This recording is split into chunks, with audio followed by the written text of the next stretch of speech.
The following audio recording is classified documentation for case with the enclosure. Unauthorized access to this information will lead to immediate intervention. Progress further if proper clearance has been given. Hey Jared, it's Dr. Carmen. Listen, I know you asked to cash in on some of that paid time off you've got, but I wanted to let you know that I couldn't fulfill your request quite yet.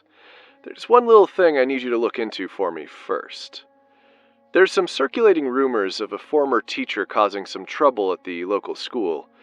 I say former because she's been dead for about 100 years or so. I don't know the exact details yet besides what Dr. Rahal heard. Footprints with no source, flying clocks, startled janitors. You know the drill. So I need you to go and investigate. Since you're just so good with those little kiddos that come by your place at night, I figured you'd be even better with some actual kids. And since you've been doing a little personal community outreach, why not put that to use? Now go see what you can figure out and report back to me. Then we can discuss that vacation time of yours. Oh, also, you're welcome for the plumbing fixture, by the way. I know you've been too busy to stop by with a proper thanks, but I'm just glad we could get that all fixed up for you. Well, I'll keep an eye out for your report by the end of the week. See you around. Oh, you're welcome for the plumbing fixture, by the way. Jeez, Louise. I literally never asked them to fix my plumbing. I called it. Now he's gonna hold that over my head for gods know how long. I know that some folks say that being motivated by spite ain't the best way to live, but it's a real hell of a motivator.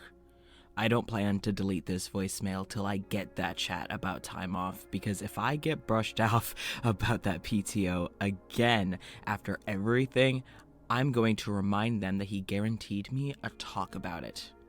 I mean, he normally sends me out over the dangerous stuff, but this was just tedious. More like Todd just wanted to send me out on an errand and just threw me out over the first thing that he could. I mean, considering that I drowned a few weeks ago, this was expected to be a bit of a piece of cake. While it wasn't life-threatening, it was annoying and draining. So today, I just so happened to bump into the principal of the local school. I know that she goes to the Chronicle Inn's country store a lot, especially during her lunch breaks. So I went in the afternoon and spent some time there talking with Esther and Laura as I waited for her to arrive.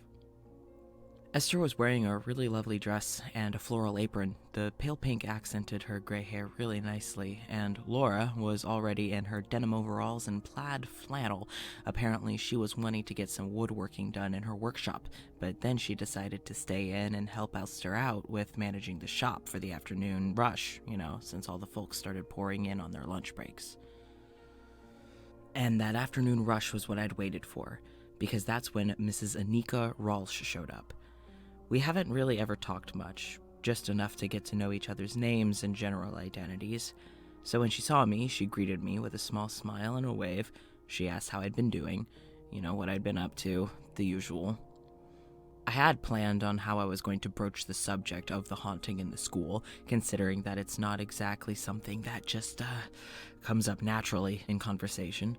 I needed to find some inconspicuous way to shift focus to that topic in a way that wouldn't trigger too many red flags. But then she dropped the bombshell on me. She said that she'd spoken to Darius and that he mentioned that I had some curiosity with the supernatural, which was weird because I remember mentioning that passively to him once when I panicked when he asked me what I do for a living. And that was a while ago. I'm shocked that he remembered, so I basically told her what I told him. Yeah, I'm a scientist who studies natural phenomena around here, but I also have an interest in supernatural phenomena, but that's more of a hobby. Which is a bold-faced lie, but far more acceptable than the truth. The script in my head of how the conversation would go was now entirely thrown off, which did, in all honesty, throw me completely off my rhythm. But she actually got far more to the point than I would have planned to, so I guess it worked for the best. Anika said that she hadn't been sure who to reach out to about this, but when Darius had mentioned me, she thought it'd be worth a shot to ask me to look into things.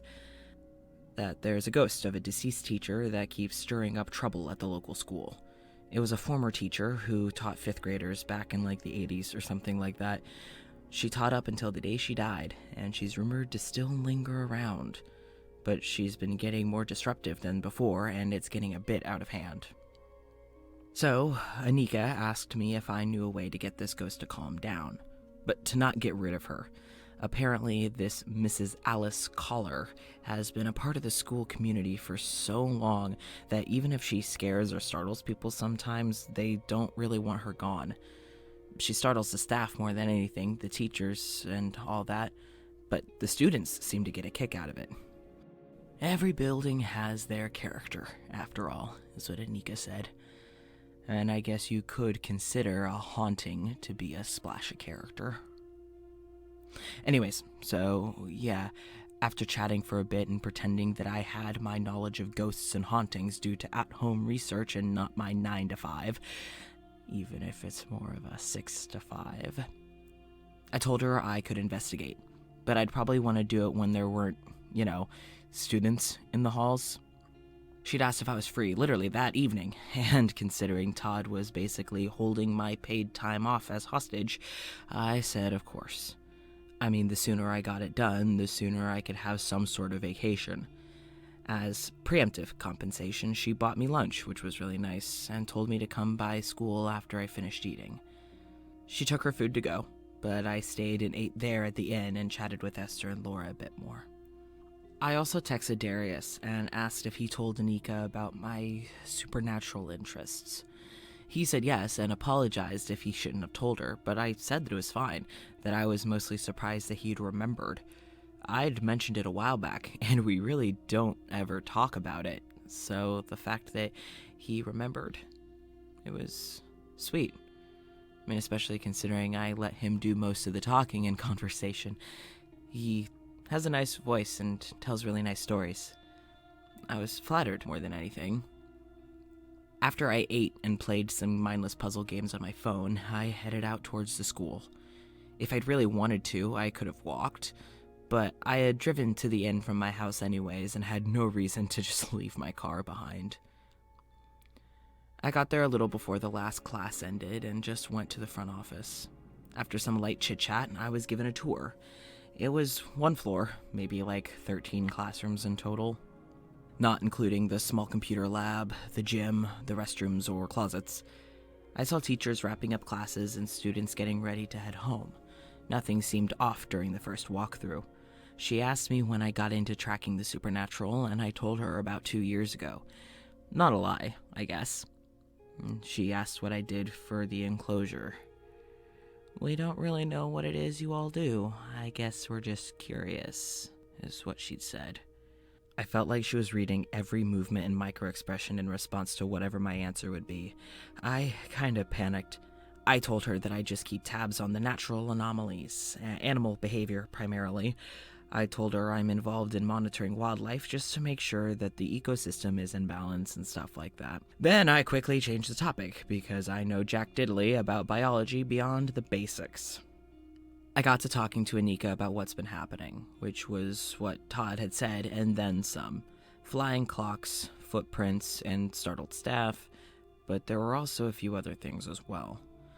Things apparently turn on and off by themselves, like the janitor's vacuums or the lights. One time the cleaning staff heard some stuff moving around in an empty room, and then when they investigated the room, apparently a bunch of desks got moved around and flipped over. Seems that this Mrs. Collar has also been knocking over projectors and has made things go missing, especially in the old classroom where she taught. After Anika showed me around the whole school, greeting kids as classes let out, which, let me tell you, made me incredibly uncomfortable. Again, I'm not good with kids, so I just kinda gave awkward waves and half smiles to them.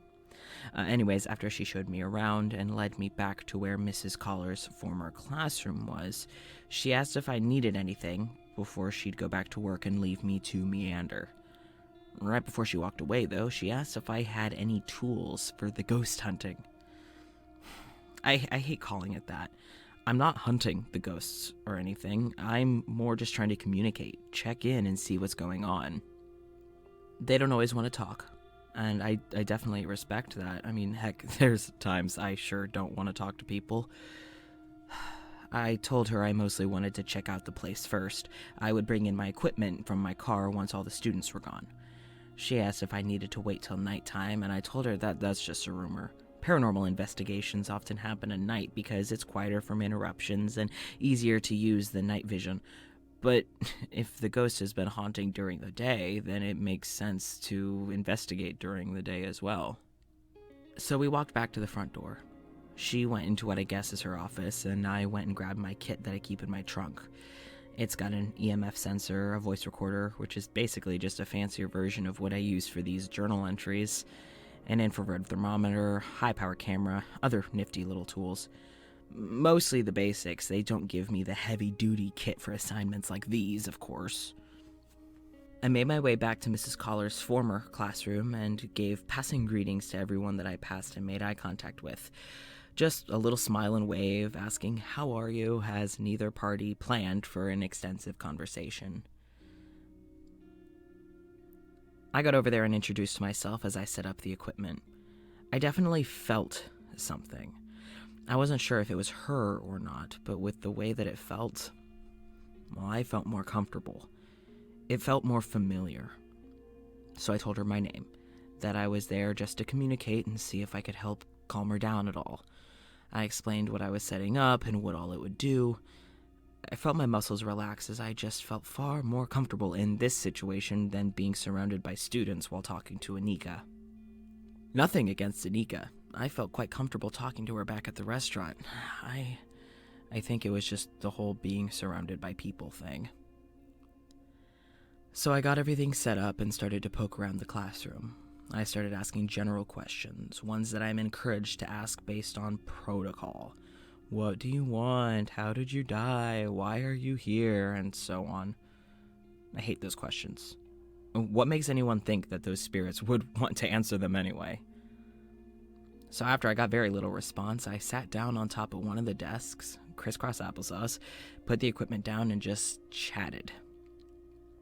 I asked how she was feeling. I apologized if it was bothersome being pestered with questions, especially if she'd primarily been being ignored, except for people prying. I asked why she lingered in her former classroom, like why this place. That was when a small frame holding up what looked like an obituary caught my attention, hung up above the door, so I asked her about it. I heard some beeps from my pile of tools, but I didn't need to pick it up. I knew that particular beeping. It wasn't an auditory reception, it was an energy spike. And I could feel the shift in the atmosphere, the mood of the room. At first I just felt like I was being watched, but then I felt like it was more, that I was encroaching in someone else's living space. That I was somewhere that I shouldn't be, or doing something that I shouldn't be doing. I slid myself off the desk and went to start gathering my supplies, but then the feeling went away. Seems like she'd just been upset that I was sitting with my feet up on the desk like that. So I muttered an apology and just made my way over towards the door to take a closer look at the obituary. It felt like something was practically breathing down the back of my neck. Not literally, but I don't know, I could just feel it there. I turned around slowly and saw, unsurprisingly, nothing. But I knew in my gut that she was right there. Then, what scared me more than anything was that the classroom door flew open behind me. Not enough to slam on the wall or anything, but enough to make a sound. It was just some student who apparently left her notebook behind or something. She couldn't have been more than, 13? She was sweet, asked what I was doing back there. I told her a half-truth, which is pretty much just my life at this point. I told her I was investigating on behalf of Mrs. Ralsh, which, in my opinion, is not a lie, just not the whole truth. She then went on to tell me about an experience that her dad had had last year. Apparently her dad is one of the school janitors that had an incident early one morning when he'd come to clean up the place during the weekend. He was helping wax the floors in the halls by the back door, and at some point he turned to see footprints in the wax finishing on the tile. Her dad got pretty freaked out since he knew that he did not hear or see anyone walk by, and the footprints were all too small to be his. He followed the footprints to the back door. He tried the handle, but the door was locked. It was a door that needed a key to be unlocked. So he used his key to open the door and discovered footprints leading from the door to the direction of the town cemetery, which wasn't too far away. The same cemetery that Mrs. Collar was buried in. I asked her if her dad had experienced anything else since then with Mrs. Collar, and she said that he's seen loads of stuff. But normally he sees the aftermath, like he has to clean up the messes that she makes if the other teachers can't for whatever reason. So I thanked her. She grabbed her things, and then she wished me luck before she hurried out. So once again I stood alone in the classroom. Well, alone besides the presence of Mrs. Collar, which was definitely still strong. Maybe it was a bit smarmy of me, but I asked her, now why would the girl wish me luck? I was told that Mrs. Collar isn't aggressive towards people, but she definitely wants her presence to be known. And I guess she didn't like the idea of the disrespect in my tone in her own classroom. Suddenly there was a blur in front of me and the sound of shattering glass. The framed obituary that hung above the door had been knocked off the wall and landed practically at my feet, which made me jump instinctively. Thankfully, my boots are sturdy enough that I didn't have to worry too much about getting hurt from the glass, but I noticed that there was something tucked behind the obituary in the frame. My hands are already fairly scarred up from work, and I don't think the nerve endings in my fingertips really work as well as they used to, so I kind of just reached down without thinking. I brushed away the glass and picked up the paper so that I could examine it. The obituary itself was hardly remarkable. Exactly what I'd expect from a beloved school teacher who passed away many, many years ago. But what was behind it was odd. An old enclosure business card. I still have it with me. It looks probably as old as the obituary, if not older. It's the same general logo, but it doesn't look as modern, as if they've updated it since then. The colors aren't as bright, aren't as jarring, but something about it made my stomach twist. It felt wrong. Not like the uncanny valley wrong, but just... I don't like looking at it. I pocketed the business card and carefully put the obituary on the desk. I asked what Mrs. Collar was trying to tell me, but the energy felt tired, strained, a little concerned. I asked for literally any other message, any other sign, anything that could be helpful with whatever this business card is. Then I saw chairs in the classroom start to move. Instead of them all being pushed into desks, they were all shifted as if whoever was seated in the chairs were all facing me. I was the focus at that point. It suddenly felt like I was being watched far more intensely than I've been in a haunting situation. It was like I was standing in front of a crowd who were all watching me with narrowed, scrutinizing eyes. At first I just gave a huff and said, "Oh, haha, very funny." But then the smell of something sweet. It was a mild smell, not like anything I've ever smelled before, but as soon as that smell hit my senses, my chest hurt and my stomach churned. I looked back at the obituary on the desk and saw Mrs. Collar's smiling face, then looked up to see the words "Do your homework" written on the whiteboard in neat handwriting, and one of the markers uncapped on the little storage ledge thing. So I told her, okay, I would, but I had to leave. I felt sick, which has never happened in a situation like this before.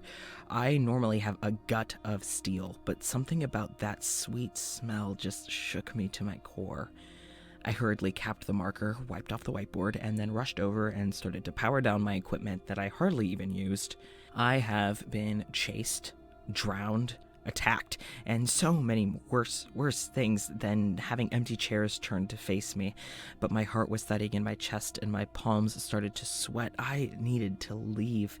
The sweet smell still lingered and I couldn't stand it. I packed up my equipment and just got out of there. As I made my way back towards the front door, I knew I couldn't be seen by anyone like that. I couldn't stand the idea of anyone's eyes on me at that point. I ducked into the bathroom and tucked myself into a stall. I put my box down on the floor and just sat on the toilet before I just stared at my hands, my scarred, now nicked with glass fingers, the creases in my palms, the swirl of my fingertips. I just reminded myself that I was there. The sweet smell was replaced by the smell of cleaning supplies and other musty smells. While it wouldn't normally be a pleasant smell, it was far better than whatever I had smelled previously. After a few deep breaths, I finally stood up and started to prepare to leave. That was when my bathroom stall flew open to reveal nobody. It was more like Mrs. Collar was telling me to skedaddle on home and get working on my homework. I don't know why I couldn't fully see her like the ghosts at the Chronicle Inn, but I could surely feel her presence strongly enough. I'll admit, I got a little huffy with her. I told her it was rude to barge into a stall like that, and I was getting ready. Considering I hadn't actually used the bathroom, I just grabbed my stuff and headed out. Thankfully, I made it to the front entrance without really catching anyone's attention. I was actually even able to slip by the front door without anyone noticing me. Or at least they didn't call out to me. I felt a little bad without saying goodbye to Anika, especially after only being there for an hour. But I just wanted to get home. And now I'm home. And what was my homework? Well, I decided to look more into this Alice Collar. She had a husband who passed away not long before she did. The husband worked in town and apparently had some ties with the enclosure. Not an employee, they don't really hire townsfolk, but seemingly a friend of a former employee. I did hours of digging after I got home and found mention in a newspaper of him and a Dr. Severin Kelder. I don't know why that name stuck out to me, but it did. I don't know if I've seen it on a research file before or what, but I'm going to look more into it when I have my work computer at the lab tomorrow. Maybe Mrs. Collar saw the enclosure logo on my equipment or something, but why was that business card even there? This business card isn't even for a particular person. I mean, it has a phone number on it, but no name. I don't recognize the number, and when I looked through my roster of numbers, it didn't match anything. So perhaps it was an older, no longer used number. Also, Todd said that Mrs. Collar died 100 years ago. Well, if this business card from the enclosure was there, then that's impossible. The enclosure settled here in the 1930s. I think Todd was just exaggerating. Also, both Anika and the obituary said that she taught and then died in the 80s, so whatever. Not that that really matters. I put the old enclosure business card away in the back of one of my drawers. I don't want to look at it any more than I have to. It reminds me of that sweet smell in the classroom, and I hate it. I normally love sweets and sweet-smelling things, but something about that particular smell, I don't know, it triggers flight or fight down to my very core, even if I know logically that I'm safe. Just thinking about it is sitting me on pins and needles. Oh god, and I didn't even tell anyone about the broken glass. A janitor probably had to clean it up. Totally forgot. Now I feel like a jerk. Should I send an apology? Should I call in the morning? Oh, I hear you, but you're not coming in. Not after last time. I don't want to have to replace my couch again. I've told you to just please leave me alone. Why do you even want in my place so bad? There's other houses for you to knock on.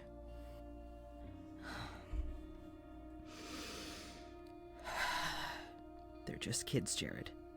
They're just doing whatever it is that they do. There is no need to shout at them. They don't know better. Sorry. I'm gonna stop the research for tonight and get some rest. I've stayed up way too late, and I think that the black-eyed children are drawn to my house due to the fact that my lights are still on. I'm gonna call Anika in the morning and see if I could come back Friday after school. have the place relatively to myself, examine a bit further, and also gives me time between now and then to do some more research.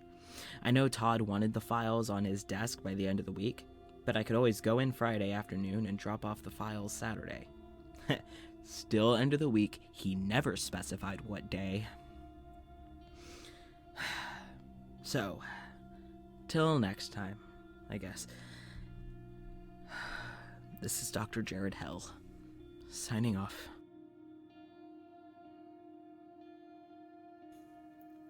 Jar Rebuke is written and produced by Casper Oliver, who is also the voice of Dr. Jared Hell.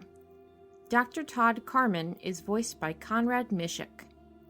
The intro is read by Vanessa Rosengrant, and credits are read by Ashley Kraft, who has created the podcast official graphics. Music was created by Luke Menis, spelled Menniss, who you can find and support on Bandcamp, Spotify, and Twitch. Find us on Facebook, Instagram, and Twitter for updates. You can support us on Patreon or PodHero by following the links in our episode description. And special thanks to our Patreon supporters, Becky Thompson, Perry Bruns, Tristan Froud, Nico Allen, and Devin Wright. And now, if you've been enjoying Jar of Rebuke, check out this other queer horror podcast.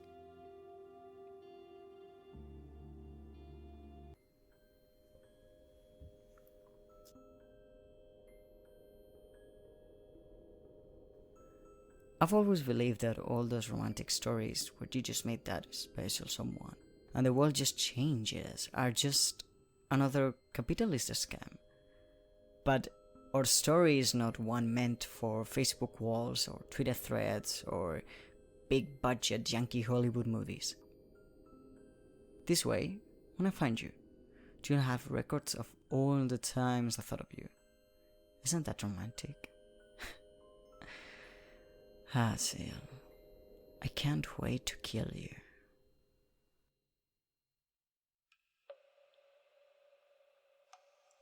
Thus After You is a horror urban fantasy audio drama available in English and Spanish.